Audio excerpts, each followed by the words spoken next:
இன்றைய தினமலர் செய்தி வாசிப்பவர் பாலசுப்ரமணியன். அமெரிக்க உச்ச நீதிமன்றத்தால் குட்டுப்பட்ட முதலாளி அமெரிக்க ட்ரம்ப். இதனால் கோபமுற்ற ட்ரம்ப் இந்திய நிறுவனங்களின் நீதிபதிகள் கைகோர்த்திருப்பதாக பேசியுள்ளார். மேலும் நீதிபதிகளை நாட்டின் அவமானம், முட்டாள்கள், நாய்கள், தேசப்பற்று இல்லாதவர்கள், துரோகம் இழைத்துவிட்டார்கள், பண்பே இல்லாமல் ஆணவத்துடன் பேசியுள்ளார்.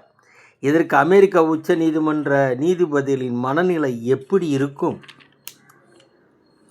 சட்டசபை தேர்தல் நெருங்கி வருவதால் மதுபானங்களை வாங்கி முன்கூட்டியே பதுக்கும் கட்சிகள் மக்களை போதையாக்கி ஓட்டுகளை கவர திட்டமா? தமிழகத்தில் நுரையீரல் தொற்றான நிமோனியா பாதிப்பு அதிகரித்து வருவதால் அலட்சியம் காட்ட வேண்டாம் என பொது சுகாதாரத்துறை எச்சரிக்கை. வணக்கம்.